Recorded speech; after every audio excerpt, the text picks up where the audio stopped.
Hello friends, स्वागत है आप सभी लोगों का हमारे चैनल क्विक स्टडी में। मैं कमल बेस्ट। इस वीडियो के माध्यम से दोस्तों आपके यहाँ पर कराऊंगा आर्मी टेक्निकल एनए का केमिस्ट्री का पार्ट नंबर 37। यानी दोस्तों यहाँ पर आपको मिलेगा रसायन विज्ञान का भाग नंबर 37। इससे पहले दोस्तों आपको 36 भाग कराए जा चुके हैं। यदि आपने पिछले वाले भागों को ना देखा हो तो आप ज़रूर देख लें, ताकि यहाँ तक के क्वेश्चन आपके तैयार हो जाएँ। तो आज के क्वेश्चनों को यहाँ पर आप देखेंगे दोस्तों, बहुत ही बेहतरीन क्वेश्चन यहाँ पर आपको मिलेंगे। ये बार बार पूछे गए हैं ओल्ड एग्जाम में, तो आप ध्यान देंगे, सारे क्वेश्चन आप लगातार विस्तार पूर्वक देखेंगे और जो भी क्वेश्चन यहाँ पर आपको दिखते हैं सारे क्वेश्चन आप लगातार नोट करेंगे। तो शुरू करते हैं वीडियो को। पहला क्वेश्चन दोस्तों आपको यहाँ पे दिखता है, किस प्रक्रम के दौरान निकाय का तापमान घटता है। यानी आपको पूछा गया है the temperature of the system decreases in an. दोस्तों यहाँ पे देखिए, जो थर्मोडायनेमिकली यदि आप बात करें सिस्टमों की, तो यहाँ पर आपको दिखता है पहला आइसोथर्मल। आइसोथर्मल कहने का मतलब है दोस्तों समतापी। समतापीय प्रक्रम की क्या विशेषता होती है। यहाँ पर आप देखते हैं टेम्परेचर में चेंज क्या होता है दोस्तों, जीरो होता है। यानी टेम्परेचर में यहाँ पर चेंज होगा ही नहीं। तो यहाँ पर आप क्लियर देखते हैं, ऐसे वाले प्रक्रम में तो तापमान डिक्रीज होगा नहीं, तो ये आपका नहीं होगा। सेकंड वाला केस आपका होता है दोस्तों एडियाबैटिक। जो एडियाबैटिक होता है, या फिर आप इसको कहते हैं रुद्धोष्म प्रक्रम जो होता है दोस्तों, यहाँ पर आप देखते हैं change in heat equal to क्या होता है, जीरो। यानी यहाँ पर ऊष्मा में कोई परिवर्तन नहीं होता। यानी कि यहाँ पर दोस्तों निकाय के अंदर ना ऊष्मा जाएगी और ना बाहर आएगी। अब यहाँ पर देखिए एडियाबैटिक में दोस्तों दो केस यहाँ पर होते हैं। माना यहाँ पर आपने कोई सिस्टम लिया, इस प्रकार से आप पिस्टन ले लें एक, और अंदर दोस्तों आप आइडल गैस को ले लें, यानी आदर्श गैस को आपने यहाँ पर फिल कर लिया। अब यहाँ पर देखिए एडियाबैटिक है चूंकि प्रक्रम, तो यहाँ पर ऊष्मा अंदर नहीं जाएगी और ना ही बाहर आएगी। तो यहाँ पर कार्य कैसे होगा दोस्तों, कार्य यहाँ पर दो तरह से होगा। यदि आप बाहर से फोर्स लगाएं तो यहाँ पर कंप्रेस होगा, गैस में कंप्रेशन होगा, तो इससे कार्य होगा। सेकंड वाला केस है, यदि यहाँ पर गैस दोस्तों एक्सपेंड करती है तो यहाँ पर सिस्टम के ऊपर कार्य होगा। तो यहाँ पे देखिए, यदि आप सेकंड वाले केस की बात करें जहाँ पर गैस एक्सपेंड होती है, यानी मान लीजिए यहाँ पे जो गैस है ये दोस्तों क्या करती है, एक्सपेंशन करती है, यानी विस्तार करती है। तो यहाँ पर क्या होगा दोस्तों, गैस के द्वारा, या फिर आप कहें दोस्तों जो आपने अंदर यहाँ पे फिल कर रखा मटेरियल, उसके द्वारा यहाँ पे सिस्टम के ऊपर कार्य होगा। तो ऐसे वाले वर्क को क्या कहते हैं दोस्तों, आप नेगेटिव वर्क होता है। यानी कि यहाँ पर आप देखेंगे दोस्तों, यदि आप पहले वाली इक्वेशन का इस्तेमाल करें थर्मोडायनेमिक की, जो पहला लॉ कहता है गिवन हीट इक्वल टू होता है दोस्तों W प्लस डेल्टा U। यानी जो आपने ऊष्मा दी है वो कार्य में खर्च होती है, और सेकंड आंतरिक ऊर्जा यानी कि इंटरनल एनर्जी को बढ़ाने में खर्च होती है। तो यहाँ पर देखिए change in heat equal to zero है, तो ये तो आपका दोस्तों जीरो हो जाएगा एडियाबैटिक के लिए। तो यहाँ पर आपको मिलता है W equal to minus delta U। यानी यहाँ पर आप क्लियर देखते हैं दोस्तों, जो इंटरनल एनर्जी है माइनस हो गई है। माइनस का मतलब है इसमें दोस्तों क्या हो गया, लॉस हो गया। क्योंकि आप जानते हैं सिस्टम के पास ऊष्मा तो है नहीं बाहर से, तो यहाँ पे जो कार्य करेगा अपनी ऊर्जा को लगा के दोस्तों ये कार्य करेगा। यानी कि यहाँ पर आप देखेंगे जो आंतरिक ऊर्जा होगी, जो इंटरनल एनर्जी होती है दोस्तों, यहाँ पर लॉस होता है। और आपको मालूम होगा आइडल गैस के लिए इंटरनल एनर्जी डायरेक्टली प्रोपोर्शनल होती है टेम्परेचर के। यानी यहाँ पर दोस्तों लॉस होता है, तो टेम्परेचर में भी लॉस होगा। यानी यहाँ पर आप क्लियर देखते हैं टेम्परेचर दोस्तों डिक्रीज होता है। तो ऑप्शन नंबर यहाँ पर आप टिक कर देंगे। एडियाबैटिक एक्सपेंशन में दोस्तों, यानी विस्तार करने में, रुद्धोष्म प्रक्रम में, यहाँ पे तापमान में कमी आती है। तो ऑप्शन नंबर यहाँ पर आप सी वाले में टिक कर देंगे। अगला क्वेश्चन देखिए दोस्तों, 0.0001 m यानी कि मोलर HCl का pH मान क्या होगा। यानी आपको पूछा गया है pH of 0.0001 molar HCl solution. दोस्तों यहाँ पे देखिए, यहाँ पर आपको दिया गया है HCl यानी हाइड्रोक्लोरिक एसिड यहाँ पे दिया है, और आपको कंसंट्रेशन दिया है यहाँ पे 0.0001 m। यानी एक प्रकार से दोस्तों आपको ये मोलरिटी दी है। तो यहाँ पर आप कैसे निकालेंगे, pH इक्वल टू होता है दोस्तों, आप नोट कर लेंगे, जो pH का फॉर्मूला होता है pH इक्वल टू होता है माइनस लॉग H कैरेक्टर, या फिर आप कहें S कॉन्सेंट्रेशन यहाँ पर होता है। यदि आप बात करें एसिड की, खासतौर पे यहाँ पे यदि आप बात करें स्ट्रॉन्ग एसिड की दोस्तों यानी प्रबल अम्ल की बात करें तो इनका जो पीएच मान होता है माइनस लॉग HA होता है, यानी जो एसिड का कंसंट्रेशन होगा दोस्तों यहाँ पर आप इसको पुट कर देंगे या फिर आप H पॉजिटिव को ही यहाँ पे रखते हैं। तो यहाँ पर आप देखिए पीएच इक्वल टू क्या हो जाएगा माइनस लॉग, आपको वैल्यू दी गई है 0.0001। अब यहाँ पे देखिए यदि आप दशमलव को हटाते हैं यानी डेसिमल को दोस्तों यदि आप रिमूव करते हैं तो यहाँ पर आपको मिलेगा pH equal to minus log 1/1000 या फिर आप कह सकते हैं माइनस लॉग 1/10⁴। और यहाँ पे देखिए दोस्तों लॉगरिथम में आपको इनका यहाँ पर रूल मालूम होना चाहिए। यदि आप माइनस को हटाते हैं यहाँ पर आगे चूँकि आपका -1 है, यदि आप इसको यहाँ से हटाते हैं दोस्तों तो ये पावर में चला जाता है, यानी कि लॉग 1/10⁴ और यहाँ पर -1। और आपको मालूम होगा पावर में जब इन्वर्स होता है दोस्तों इसका मतलब होता है आप फ्रैक्शन को उल्टा कर देते हैं, यानी कि दोस्तों भिन्न को उल्टा कर देगा। तो यहाँ पर आप देखते हैं 10⁴ आ गया लॉग। अब यहाँ पे देखिए पावर में 4 है तो आप यदि पावर को यहाँ से यहाँ ले जा सकते हैं तो यहाँ से यहाँ भी दोस्तों ला सकते हैं, यानी कि 4 को आप आगे ले आएंगे तो 4 लॉग 10 यहाँ पर हो जाएगा। और आपको मालूम होगा लॉग 10 की वैल्यू क्या होती है दोस्तों, लॉग 10 इक्वल टू होता है 1, यानी कि यहाँ पर हो जाएगा 4 × 1, यानी कि 4 यहाँ पे दोस्तों आपको पीएच मान मिलेगा, ऑप्शन नंबर ए वाला। नेक्स्ट क्वेश्चन देखिए दोस्तों, यदि एक निकाय साम्य अवस्था में है तो उसकी अग्र व पश्च अभिक्रिया की दर क्या होगी। यानी आपको पूछा गया है if a system is at equilibrium the rate of forward to the reverse reactions is. दोस्तों यहाँ पे देखिए इक्विलिब्रियम का मतलब क्या है, यानी कि आप इसको साम्य अवस्था कहते हैं। यहाँ पे देखिए दोस्तों आप छोटा सा एक एग्जांपल लेंगे, माना यहाँ पर आपने कोई लिक्विड फिल कर रखा है और लिक्विड का दोस्तों इवेपोरेशन होता है, यानी कि वाष्पन होता है, और सेम दर में दोस्तों मान लीजिए R रेट में यहाँ पे इवेपोरेशन होता है और R ही रेट में यहाँ पे कंडेंसेशन होता है या फिर आप कहें दोस्तों संघनन होता है। यानी कि यहाँ पे देखिए जितना निकला दोस्तों उतना ही यहाँ पर अंदर आता है। तो आप यहाँ पे देखेंगे जो लिक्विड का अमाउंट होगा ये दोस्तों क्या होगा अनचेंज्ड होगा या फिर आप कहें कांस्टेंट होगा, यानी कि दोस्तों अंदर का लिक्विड यहाँ पे सेम रहेगा। यानी यहाँ पर आपने क्या देखा, यहाँ पर आपने देखा दोस्तों यदि यहाँ पर आपने टाइम और यहाँ पर आपने अमाउंट यानी कि मात्रा को लें तो यहाँ पर आपने देखा दोस्तों जितना यहाँ पे निकल रहा है उतना ही आ रहा है, या फिर आप कह सकते हैं दोस्तों जितना यहाँ पे प्रोडक्ट है उतना ही यहाँ पे रिएक्टेंट है। यानी दोस्तों जितना यहाँ पे बढ़ेगा उतना यहाँ पे डिक्रीज होगा, यानी जो मात्रा होगी दोस्तों वो यहाँ पे क्या रहेगी, वो दोस्तों कांस्टेंट रहेगी। यानी यहाँ पर आप देखेंगे जो रेट होगा, रेट यहाँ पे यानी कि दर दोस्तों लगातार समान रहती है। तो आप इसी को क्या कहते हैं, इक्विलिब्रियम कहते हैं। तो यहाँ पर आप क्लियर देखते हैं दोस्तों ये आपकी फॉरवर्ड है और ये आपकी रिवर्स है, यानी दोनों ही दोस्तों क्या रहेंगी, यदि आप यहाँ पे देखें दोनों इक्वल रहेंगी यानी कि समान यहाँ पे रहते हैं। तो यहाँ पर कह देंगे दोस्तों दोनों का रेट क्या होगा रिएक्शन का, इक्वल होगा, ऑप्शन नंबर ए वाला।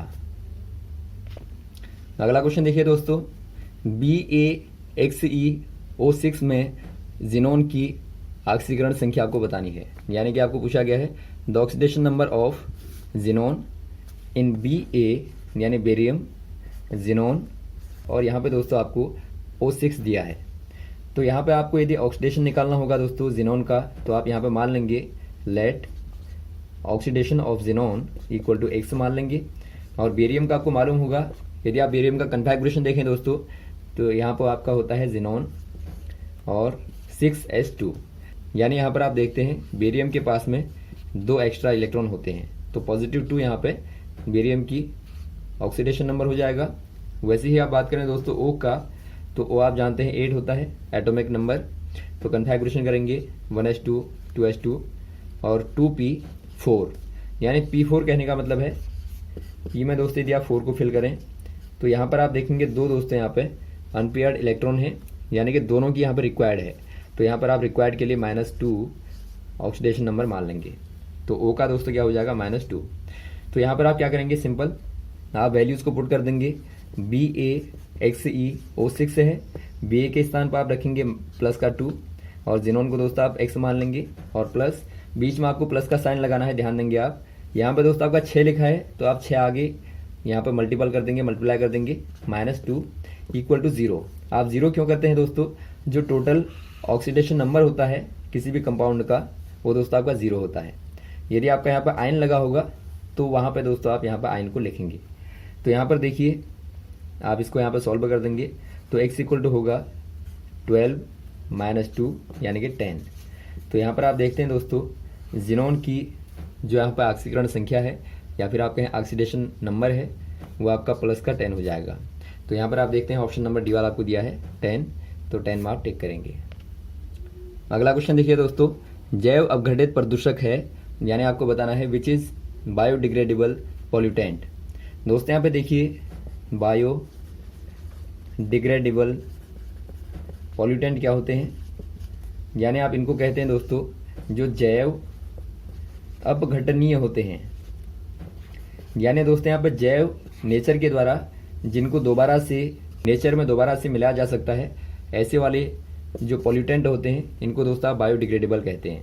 यानी आप एग्जांपल के तौर पर लें, माना दोस्तों कोई लकड़ी है तो यहाँ पर आप देखेंगे बाद में दोस्तों धीरे धीरे डीके होता है और बाद में यहाँ पर मिट्टी में मिल जाती है, तो इसे आप क्या कहेंगे दोस्तों, बायोडिग्रेडेबल पॉल्यूटेंट कहेंगे। तो ऐसे वाले पॉल्यूटेंट कौन से वाले हैं, यहाँ पर आप देखते हैं लेड कंपाउंड। लेड कंपाउंड दोस्तों आपको मालूम होगा ये आपका बायोडिग्रेडेबल नहीं है, यानी कि दोस्तों नेचर के द्वारा दोबारा से आप इसको यहाँ पर नेचर में नहीं मिला सकते। वैसे ही आप देखते हैं दोस्तों मरकरी सॉल्ट, तो मरकरी सॉल्ट को भी आप दोबारा से नहीं मिला सकते, यानी ये भी दोस्तों बायोडिग्रेडेबल नहीं होता। वैसे आप देखते हैं दोस्तों पेस्टिसाइड यानी कि जो कीटनाशक होते हैं ये भी दोस्तों एक प्रकार से नॉन बायोडिग्रेडेबल हैं, यानी कि नेचर में दोबारा से आप इनको नहीं मिला सकते। तो आखिर वाला आपको दिखता है डोमेस्टिक वेस्टेज, यानी जो घरेलू दोस्तों जो वेस्टेज होता है ये दोस्तों क्या है, एक प्रकार से ये आपका बायोडिग्रेडेबल होता है। यानी आप इसको दोस्तों क्या कर सकते हैं, that can be taken back into the earth, यानी अर्थ के द्वारा दोस्तों इसको दोबारा से वापस लिया जा सकता है, यानी कि टेकन बैक इनटू अर्थ आप कह देंगे। तो ये दोस्तों बायोडिग्रेडेबल की पहचान होती है। तो यहाँ पर आप टिक कर देंगे ऑप्शन नंबर डी वाले में।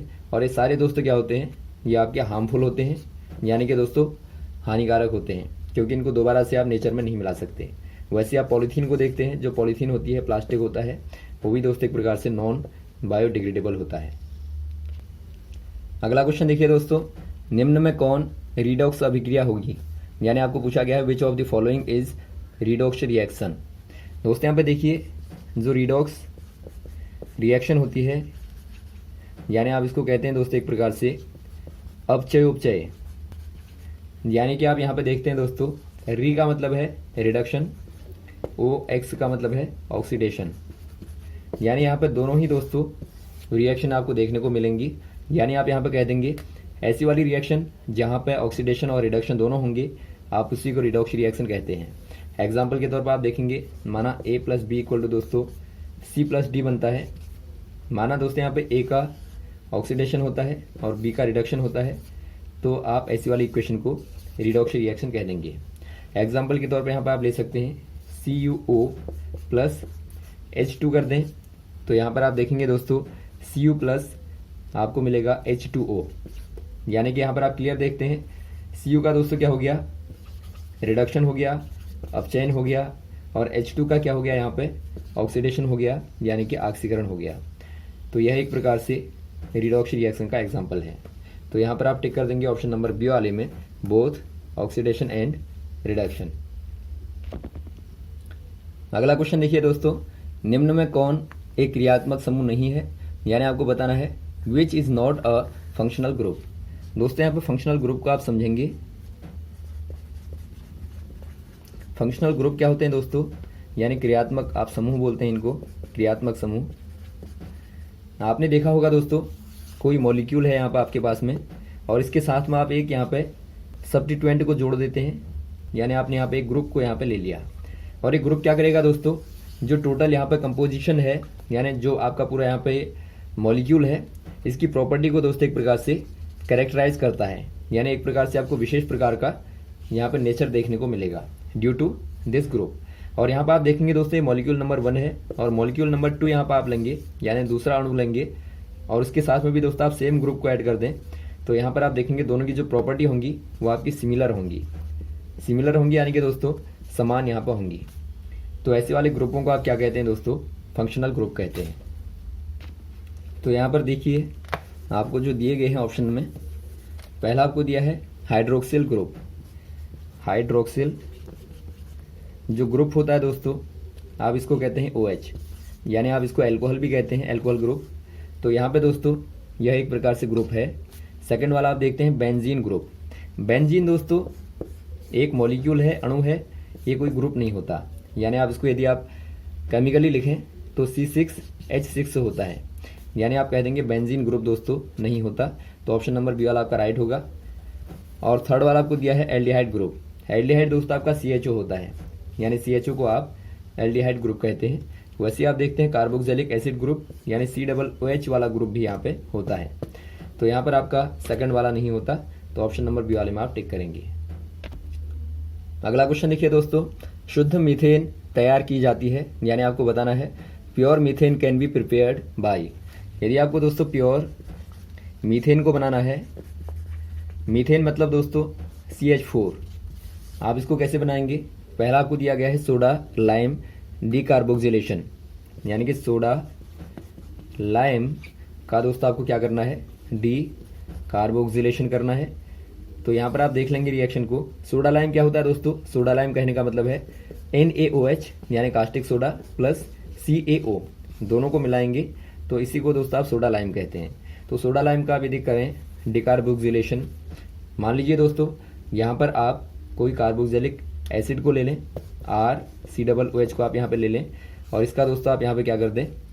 सोडा लाइम के साथ में रिएक्शन कर दें, तो यहाँ पर आपको मिलता है RH प्लस CO2।